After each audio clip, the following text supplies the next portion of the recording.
ធំដើមបណ្ណៃហើយមើលមកកាប់ចាំត្រៀមគ្នាកំពុងតែអត់ធ្វើឲ្យផងបងប្អូនថ្លៃជីថ្លៃស្នំថ្លៃបាញ់ទឹកប្រេងកាបងប្អូនអ្នកមេមុតអើយ100000ស្ដាប់សំឡេងអ្នកចំការបន្តិចភ្នែកលាក់ក្រោយស្នាមញញឹមនៅស្រុកមេមុតដីល្អដូចមាសដើមទុរេនដូចល្អដីក្រហមស្រស់ស្អាតម្ចាស់ចំការខំថែ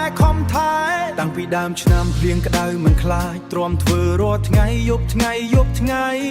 ដាក់ទឹកថែដូចកូនខ្លួនសង្ឃឹមថ្ងៃមួយបានផលល្អជួយគ្រួសារ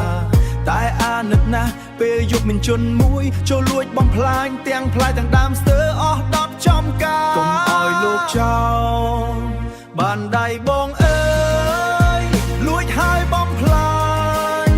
មិនគិតចិត្តគេមួយផ្លែពីរផ្លែមិនមែនត្រឹមហូបទេបំផ្លាញទាំងដើមទាំងផ្លែគេឈឺចិត្តណាស់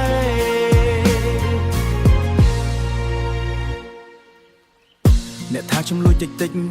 មិនអីទេតែអ្នកមានយល់ចិត្តអ្នកដាំដែរទេ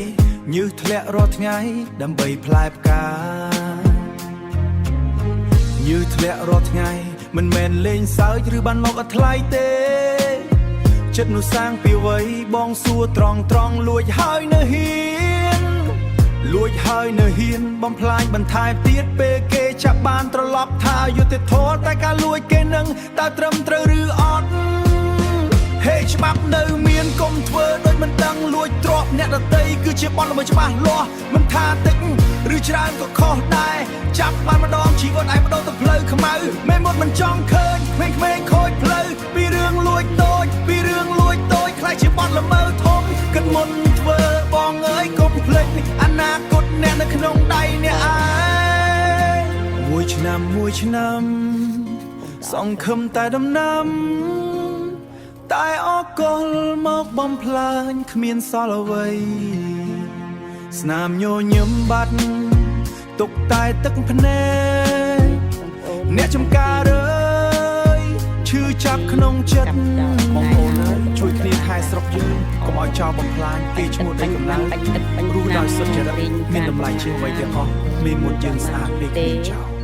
ឥឡូវវាមកកាប់របស់ខ្ញុំអស់ហើយនៅថ្ងៃម្សិលមិញថ្ងៃទី1នេះបងប្អូនអាណិតលោកចៅឬក៏អាណិតអ្នកចំការជួយខមមិនផងចា